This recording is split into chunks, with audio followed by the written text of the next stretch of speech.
Welcome back to JSA TV, where we're coming to you today live on day 2 of DCD Connect here in London. And I'm joined by Ian Wilcoxson, who is the Channel Sales Manager, Data Centers for Rehlko. Rehlko. And we can say Rehlko because if we had chatted earlier this week, Yep. I would have introduced you as Kohler Energy, but that's changed. So tell us about that. Kohler Energy is now Rehlko.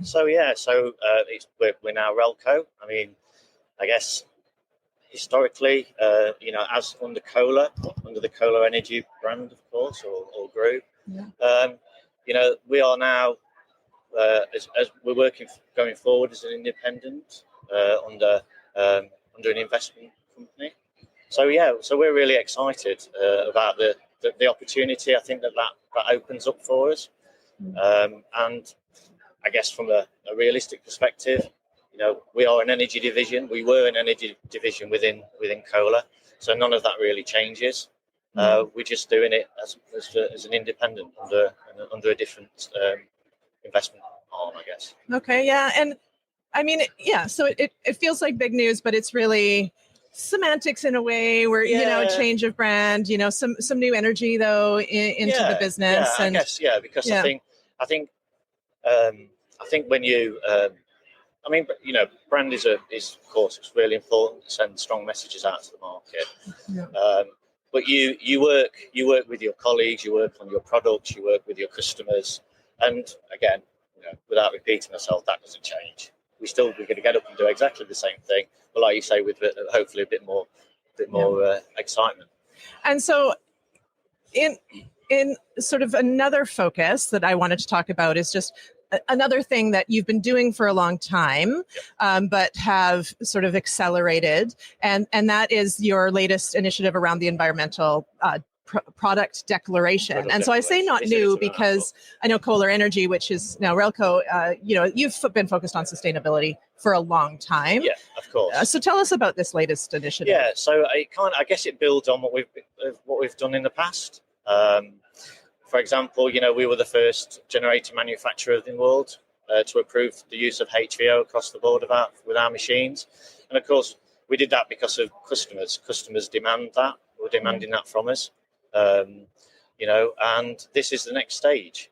We are the first manufacturer to publish the EPDs.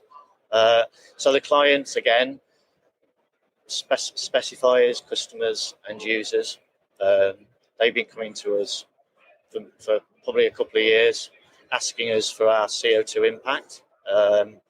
And how can I put it? It's complicated, right?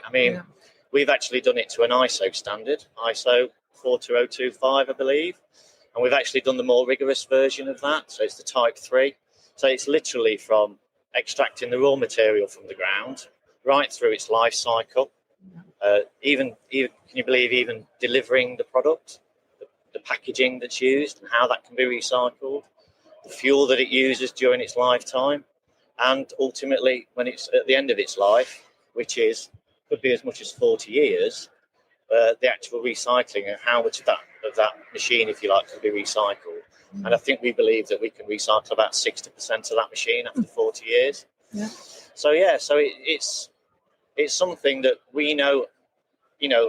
I guess our customers are driving towards net zero, and of course, the first thing that they need to do is measure their total impact, right. And obviously the scope 3 is a big part of that, and we're part of that scope 3 for them. So we're giving them the information that they need. Yeah, and such a, I want to say brave, but also just a sign of a real commitment to the importance of this to the industry as a whole, to your customers, that you're able to take these measures to be able to provide this information for your clients. Absolutely. Yeah, it's really important. Yeah. And like I say, it's something that I think we all have a responsibility, a personal responsibility, and I guess, and I think when you work for a company or with a company that has those wants that shares the same view as you, I think that kind of works its way through the whole organisation.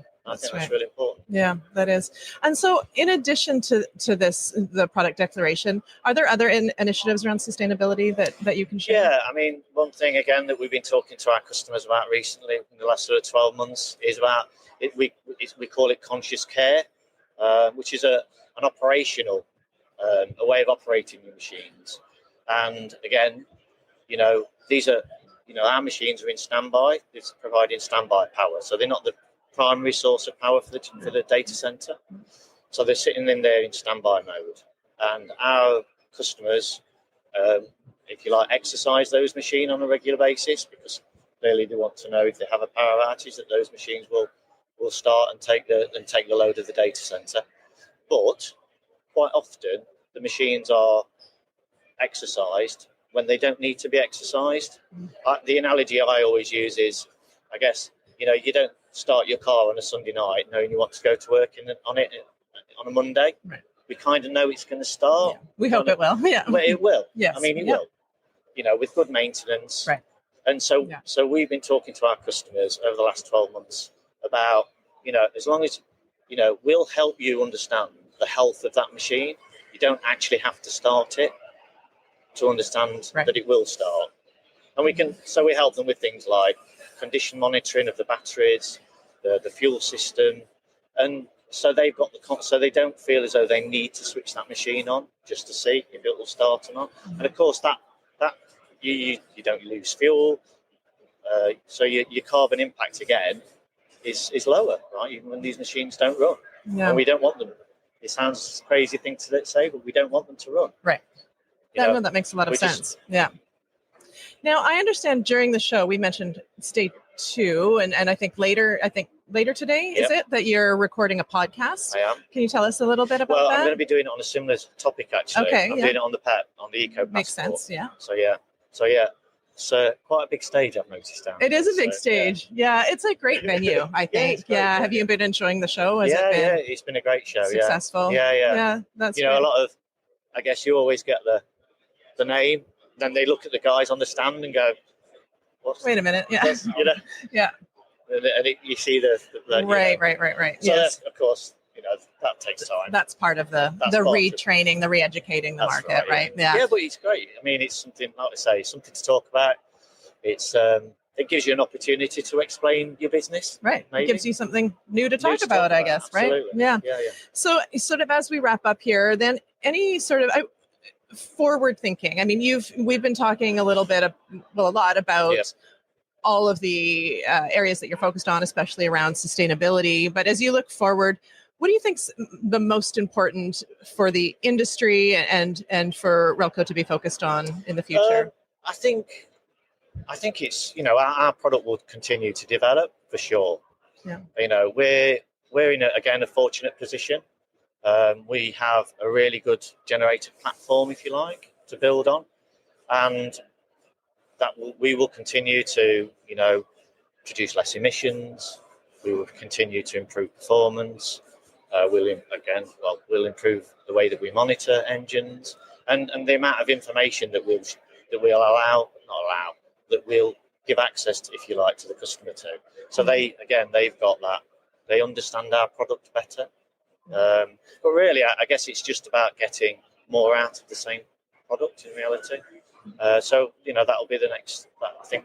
And I think we know that the demand of data centers will continue to grow, and the amount of space that they'll consume will become small or become more challenged. Yeah. So that's part of answering that conundrum, as it were. Yeah. So my last question for you is, how can people find you now? Has that changed? I mean, you're here, obviously, so people hopefully can see you and come see you speak later. But how can they find you after obviously, today? I'm on the booth today. So booth 14, I believe.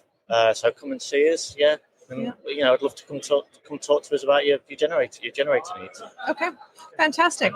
Thank you so much for joining us. Always a pleasure to connect with you, and congratulations on the rebrand and all of the work that you've been doing and continue to do, you and your team. Thank you. And thank you to our viewers for tuning in again to JSA TV live here today at DCD Connect in London. Until next time.